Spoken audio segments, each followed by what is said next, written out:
Hello प्यारे बच्चों, मैं सतीश गोलानी दतिया शहर से, पीताम्बरा माई की नगरी से आज आपके साथ इंग्लिश का एक पार्ट मैं बताने जा रहा हूँ। और आने वाले एसएससी एग्ज़ाम, बैंक एग्ज़ाम, इनके लिए ये आपका प्रोस्पेक्टिव मोटो लेके चलेगा।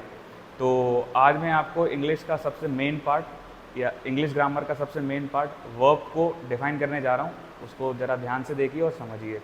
और ये बिल्कुल कॉन्सेप्चुअल वीडियोस होंगे आपके लिए और आपको रटने की ज़रूरत नहीं पड़ेगी। तो इंग्लिश ग्रामर में जो सबसे मेन टॉपिक होता है वो टॉपिक होता है वर्ब। सबसे मेन टॉपिक ये होता है, अगर इस पे कमांड आपकी बन जाती है तो 110% किसी भी इंग्लिश एग्ज़ाम को निकालना बहुत आसान हो जाता है। अब ज़रा ध्यान से देखिए वर्ब क्या है। अगर मैं वर्ब को डिफाइन करूं तो वर्ब ओनली एक वर्ड है। Verb is only a word, है। 4 लेटर्स का एक वर्ड, 1 2 3 4, 4 लेटर्स का एक वर्ड है जिसका मीनिंग अपने आप में बहुत कॉन्सेप्चुअल है, बहुत ज़्यादा कॉन्सेप्चुअल है। सबसे पहले इसका एक काम है एक्शन बताना। प्यारे बच्चों, सबसे पहले काम है इसका एक्शन बताना। दूसरा काम है इसका हैपनिंग।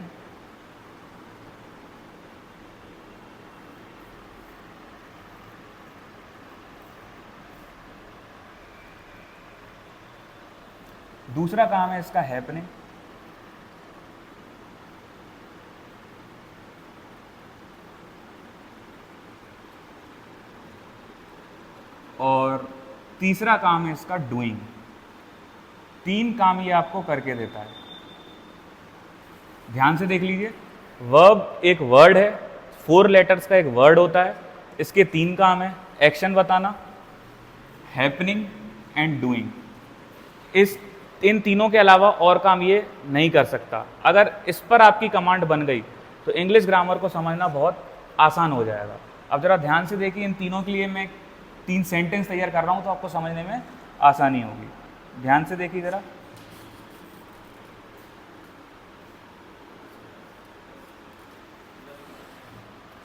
सबसे पहला, I am a teacher.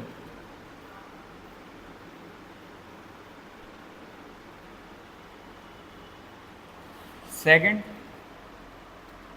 I am going to market.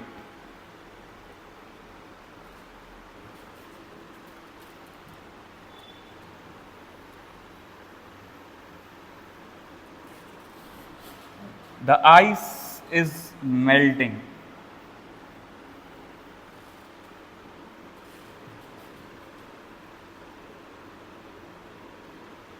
The ice is melting. अब इन तीनों पे मैं आपको बताने जा रहा हूँ, ज़रा ध्यान से इसको समझना। और वर्क को समझना बहुत ज़रूरी है। जब वर्ब का वर्क समझ में आ जाता है तो वर्ब अपने आप समझ में आ जाती है। और ये बेसिक कमांड है ग्रामर को समझने की। अगर ग्रामर में अगर कमांड बनानी है कॉन्सेप्चुअली तो इसी से होकर जाना पड़ता है सबसे पहले। तो ध्यान से देखिए, पहला सेंटेंस है आई एम अ टीचर। अगर मैं ध्यान से देखूं तो ये मेन वर्ब है। ये क्या है? मेन वर्ब है जो कि आई की स्टेट को बता रहा है। क्या बता रहा है प्यारे बच्चों? आई की स्टेट को बता रहा है। इसलिए हम इसको क्या कहेंगे? डूइंग। इसलिए हम इसको स्टेटिव वर्ब के नाम से जानते हैं। स्टेट बता रहा है ये। दूसरा जरा ध्यान से देखिए, I am going to market. ये आपके एक्शन को डिफाइन कर रहा है। किसको डिफाइन कर रहा है प्यारे बच्चों? एक्शन को। और जरा ध्यान से देखें तो थर्ड सेंटेंस जो मैंने लिखा है, द आइस इज मेल्टिंग, ये आपके हैपनिंग को डिफाइन कर रहा है। किसको डिफाइन कर रहा है प्यारे बच्चों? हैपनिंग को। कई बार इस एक्शन को डूइंग के अंदर रख दिया जाता है क्योंकि इसमें एक एक्शन हो रहा है, तो इसलिए हम इसको डूइंग के नाम से भी जान सकते हैं। और आई एम अ टीचर जो पहला सेंटेंस है उसमें को ना तो कोई एक्शन हो रहा है ना तो कोई डूइंग हो रहा है, ये स्टेट बता रहा है, इसलिए हम इस सेंटेंस को स्टेट बोलते हैं। आपने ध्यान से देखिए, तीनों सेंटेंस में वर्ब ने 3-3 काम कर दिए। एक स्टेट बताने का, एक एक हो रहा है एक्शन बताने का, डूइंग बताने का, और एक हो रहा है हैपनिंग।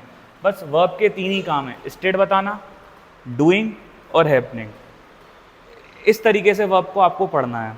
दूसरी बात, वर्ब का एक और काम है, एक बेसिक कमांड और, क्योंकि अधिकतर बच्चों को ये पता ही होता है। तो सबसे पहला इसका काम जो है वो है ट्रांजिटिव, ट्रांजिटिव होना,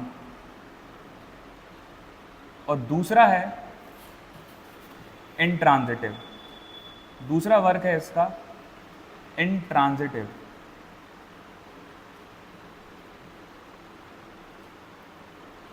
ध्यान से समझिए ट्रांजिटिव क्या होता है, इंट्रांजिटिव क्या होता है। अभी अभी मैंने आपको एक चीज समझाई गोइंग के बारे में, डूइंग के बारे में। किसके बारे में? डूइंग के बारे में। अगर इस डूइंग के पास आप ऑब्जेक्ट है, अगर इस डूइंग के पास ऑब्जेक्ट है तो ये ट्रांजिटिव बन जाती है। अगर इस डूइंग के पास ऑब्जेक्ट नहीं है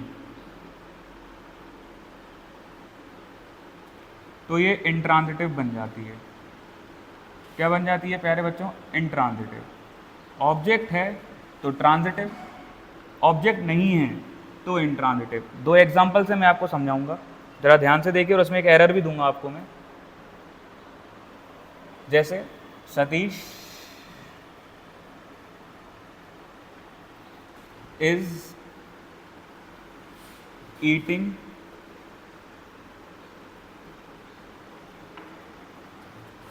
to food.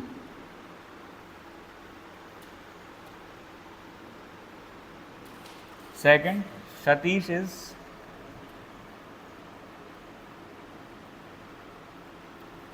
Going to, Satish is going market. ध्यान से जरा इसको समझना आप, और इसमें एरर भी है कुछ, वो एरर भी आप बनाना सीख जाएंगे। बस कॉन्सेप्चुअली सीखना है आपको, कोई भी रटना नहीं है। अगर मैं ध्यान से देखूं तो सतीश इसमें सब्जेक्ट है, इज इसमें हेल्पिंग वर्ब है, ईटिंग इसमें मेन वर्ब है।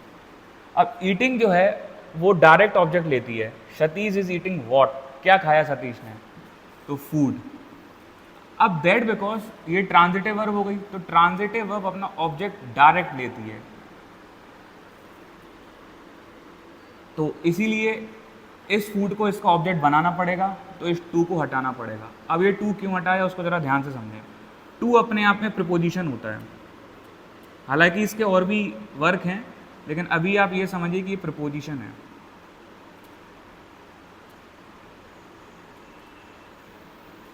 प्रिपोजिशन होने के नाते ये अपना ऑब्जेक्ट लेती है।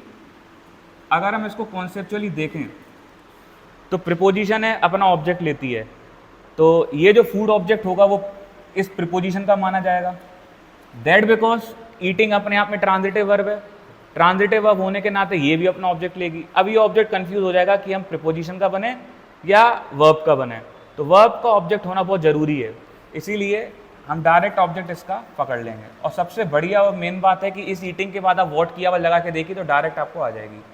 ट्रांजिटिव वर्ब के बाद अगर आपको वॉट की आवाज़ आ रही है तो वो उसका डायरेक्ट ऑब्जेक्ट है, तो इसलिए हम यहाँ से टू हटा देंगे, eating what. Second sentence, Satish is going market. ध्यान से देखिए, गोइंग भी एक एक्शन है, लेकिन गोइंग के बाद अगर हम वॉट की आवाज़ लगाएं तो आवाज़ नहीं आ रही। गोइंग वॉट आवाज़ नहीं आ रही, लेकिन गोइंग वेयर की आवाज़ आ रही। इसलिए कोई भी वर्ब अगर वेयर की आवाज़ लगा रही है, किसकी आवाज़ लगा रही है प्यारे बच्चों? वेयर की, तो वो इंट्रांजिटिव के नाम से जानी जाती है। किसके नाम से? इंट्रांजिटिव के नाम से। और इंट्रांजिटिव वर्ब का कोई ऑब्जेक्ट नहीं होता, तो इसको किसी न किसी का ऑब्जेक्ट बनाना पड़ेगा। किसका ऑब्जेक्ट बनाए? जरूरी है प्रिपोजिशन का ही ऑब्जेक्ट बनाना पड़ेगा, क्योंकि मार्केट जाना उसका टारगेट है, तो टारगेट पॉइंट के लिए हमेशा टू का यूज़ करते हैं। आई होप कि आपको ये चीज़ें समझ में आ गई होंगी। एक बार इसको आप ध्यान से ज़रा देखें, और आने वाले क्लासेस में हम कोशिश करेंगे कि और भी ज़्यादा कॉन्सेप्चुअली चीज़ों को लेके जाएं। अगर आपको पसंद आए तो लाइक, शेयर एंड सब्सक्राइब करें। और हमारे जो मैथ्स के टीचर हैं भानु सर, उन्होंने भी काफ़ी अच्छी कोशिश की है, उनकी वीडियो को भी शेयर करें, लाइक करें। अभी और भी कंटेंट आएगा, बहुत ही धांसू कंटेंट आपको देने की कोशिश करेंगे और आने वाले एग्ज़ाम को फोड़ देंगे। और पाठशाला आपसे यही निवेदन करता है।